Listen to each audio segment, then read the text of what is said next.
Hey folks, here we have a game with Karona, and our opponents this time are Bosch, which is just a mono-red, heavy artifact emphasis type of deck, where he has a lot of creatures very similar to the Slowbad deck that I've run.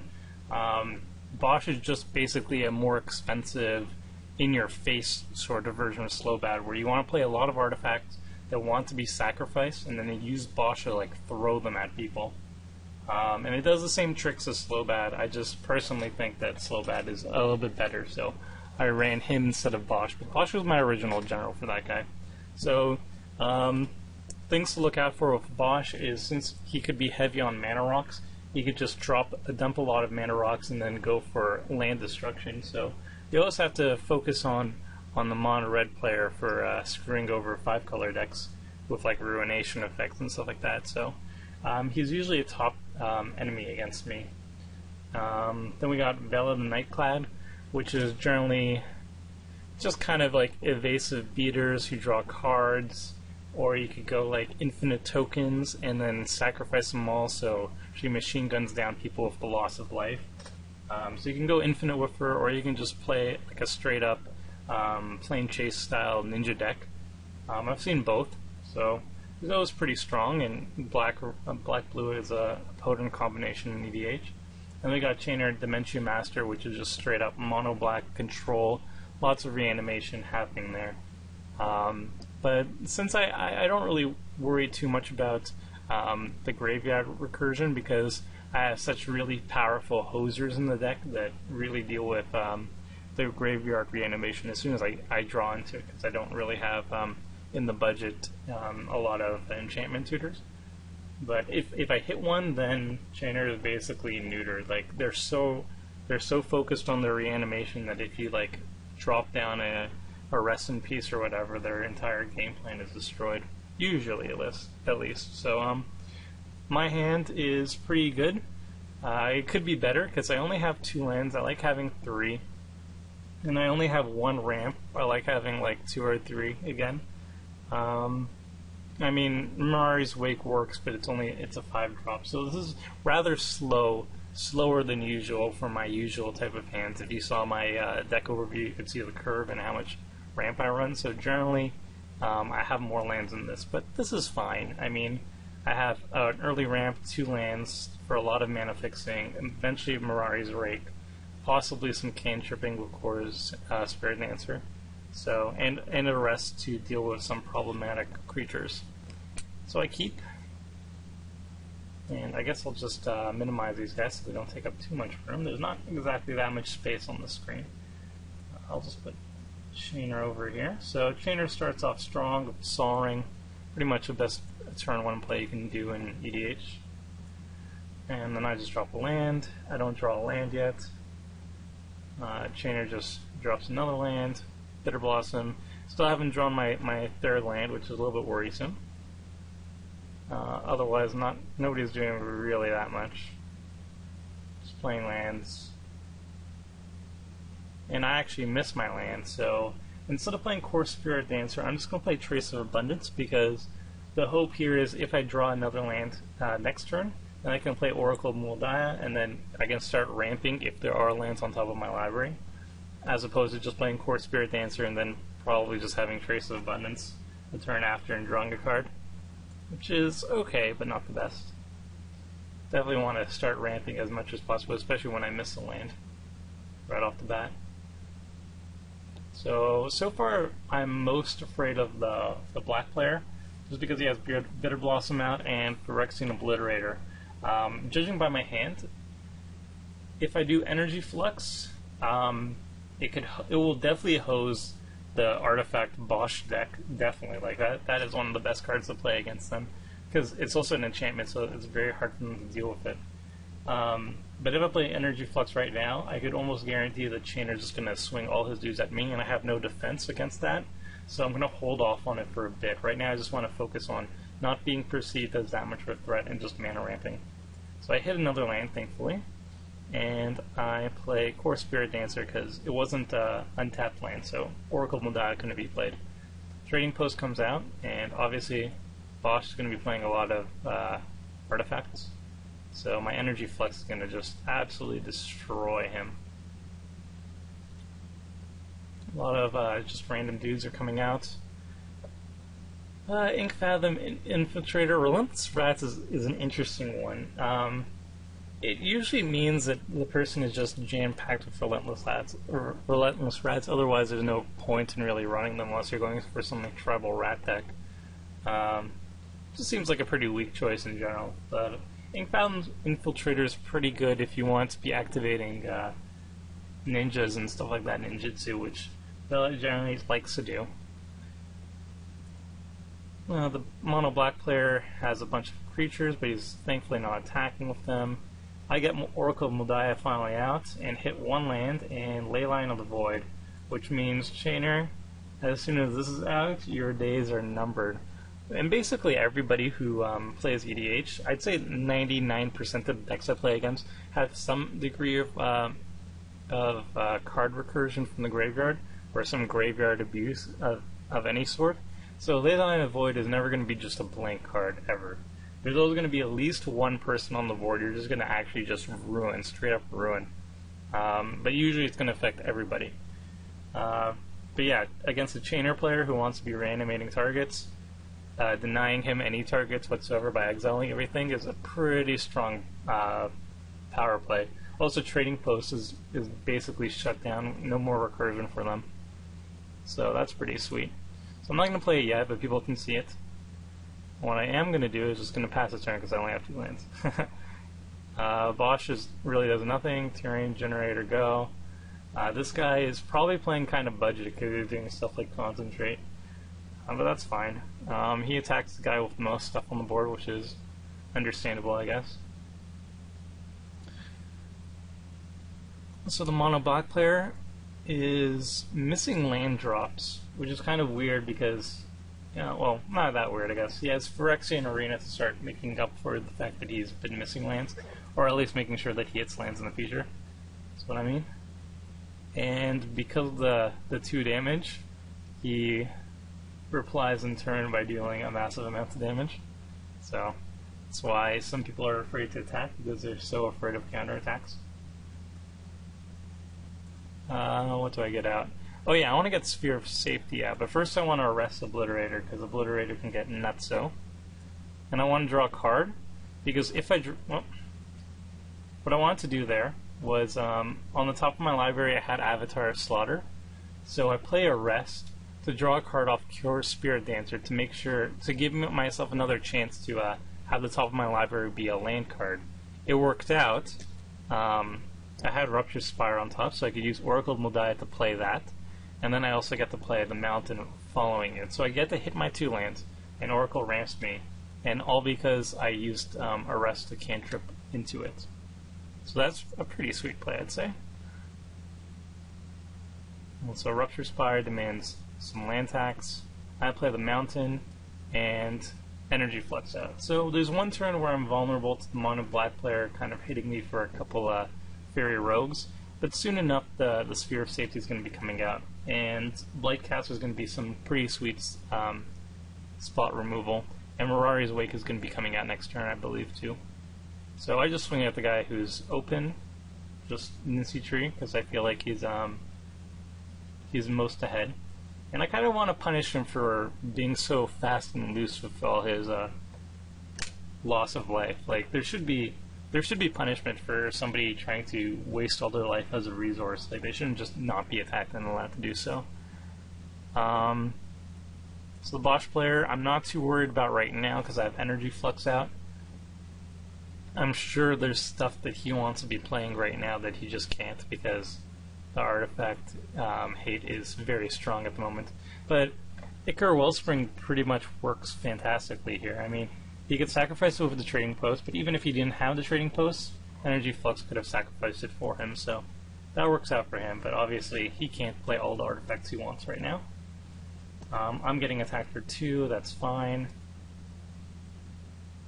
Mono black player, I'm basically shutting down his Soul Ring until the Energy Flux can be dealt with. He misses the land drop again, and he opts not to attack me. Which I'm kind of shocked about, because I'm kind of screwing him over for the mana-wise. Even though he's drawing 2 cards a turn, he still hasn't managed to hit his 4th land, which is kind of weird. Probably playing too few lands or just bad luck. So I got Vow of Duty on top. I think I'm just playing Mirari's Wake at this point, though. So yeah, I play Mirari's Wake. I don't have any more auras to cantrip with the Core Spirit Dancer to see if I can get more land drops. But that's fine. And I'm playing Sphere of Safety, so now I'm nice and pillow forted up, and I swing at Bosch. Probably should have swung with the Core Spirit Dancer as well, but oh well. I kind of forgot that Mirari's Wake pumps her. So Bosch is ramping, and next turn I can start doing pinpoint and removal of Blightcaster or whatever the heck I really want to do, actually.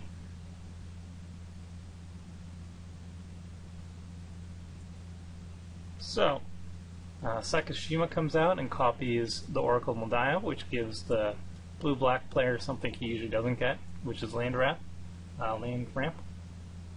And he gets a Karoo on top, which is pretty sweet, because he can play the Karoo and then play the land immediately that he bounced. And he's just kind of ramping, attacking. Mono black player still has Sol Ring shut down, still he's making a giant army of dudes.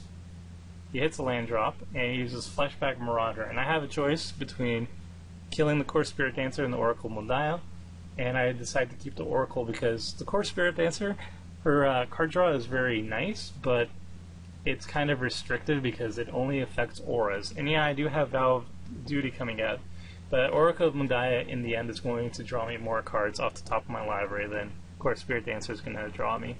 So I just sacrifice her away.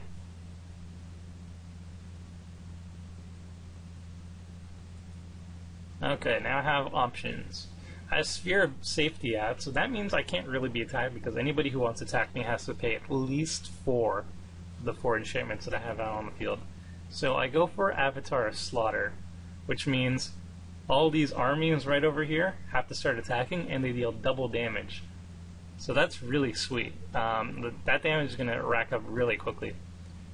And I followed up with a Blightcaster and a Leyline of the Void, taking out the Oracle Moldiah, so the black-blue player doesn't ramp too crazily.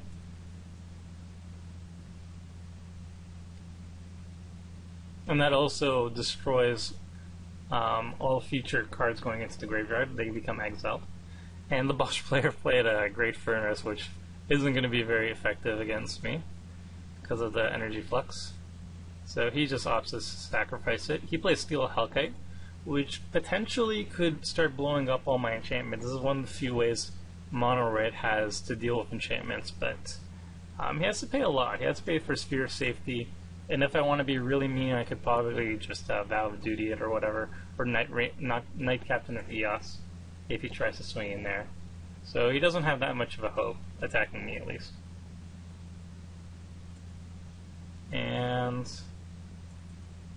so yeah, this guy flips into Night Eyes, the Desecrator, put target creature card from a graveyard onto the battlefield under your control. Pretty powerful stuff. There's not going to be any new options to copy until an Energy Flux will be destroyed.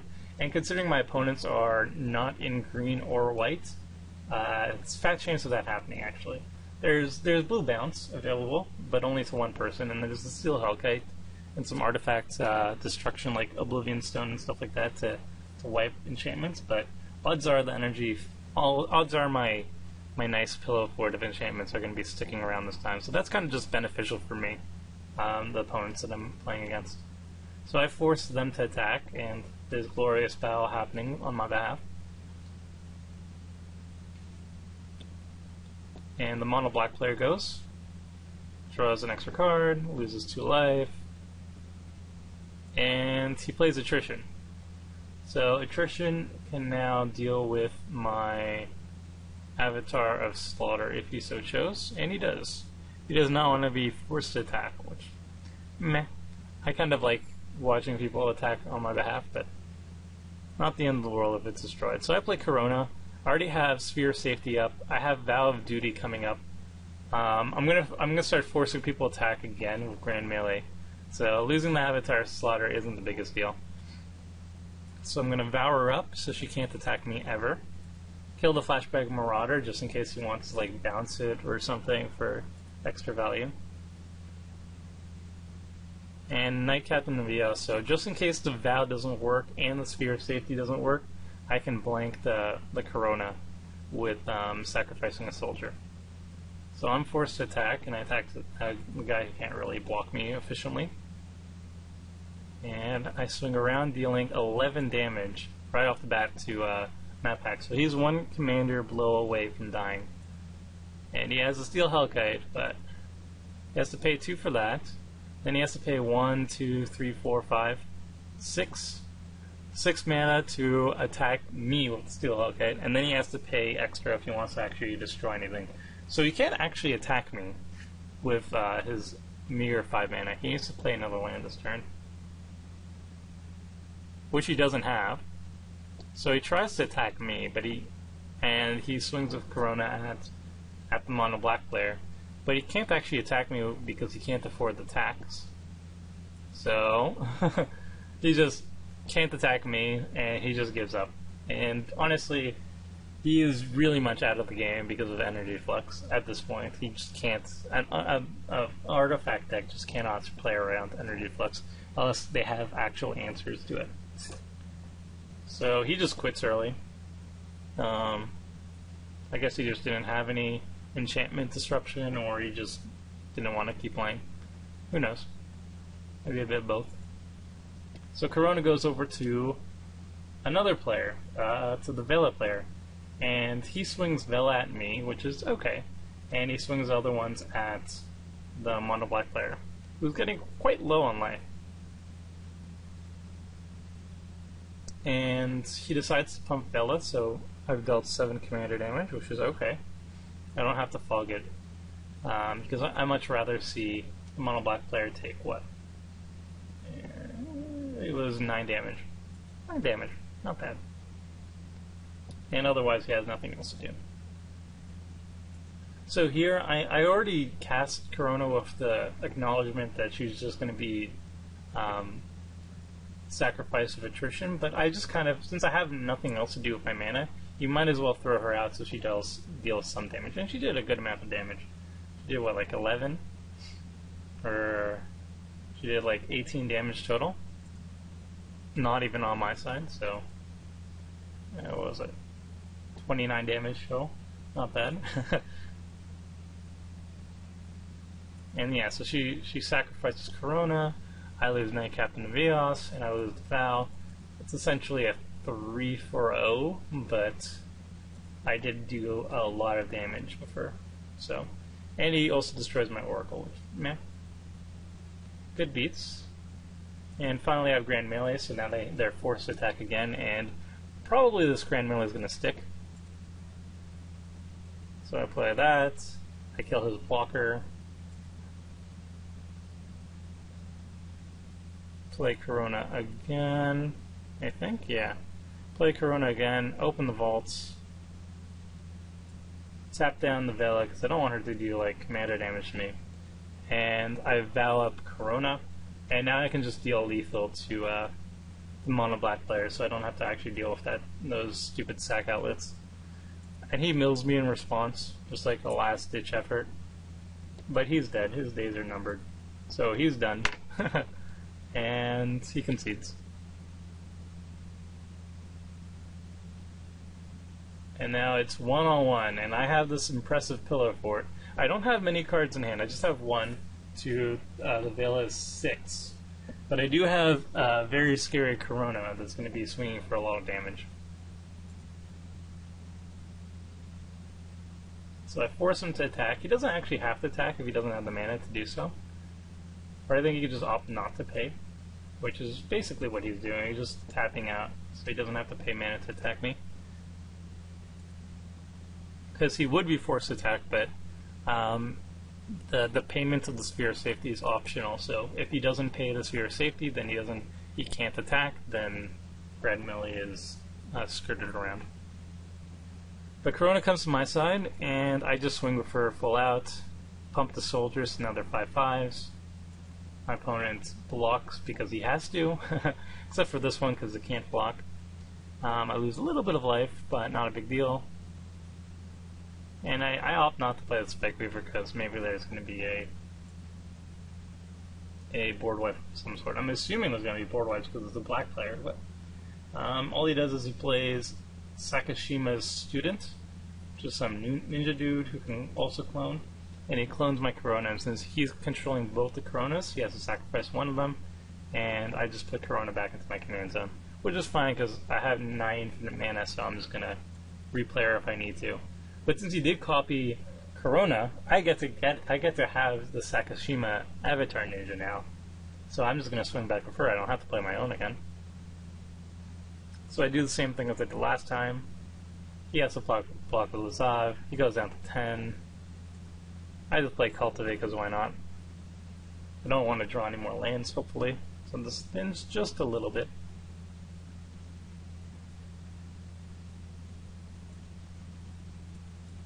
And my opponent has 5 cards left. Still can't really attack me. Plays a 1/1 Death Touch dude. Keeps ramping, because why not?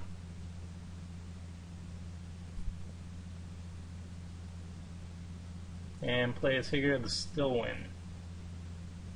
Which is a good way of fetching up extra ninjas, but still not very scary for me. Uda could be sweet because she can make extra blockers, but she's kind of hard pressed to stop me at this point. So I get control of his Karona again, swing for a whole bunch of damage, he's forced to block again, and boom. Down to 5. Of course now his Karona is dead, so I'm going to have to replay mine. Next turn at least. And I'll play Spike Weaver just as another attacker. My opponent taps for something big, and yeah, it's just a game. He doesn't have anything else. And I was going to play Karona next turn and swing for Bajillion again. So that was it. Hope you guys enjoyed, and I'll see you next time.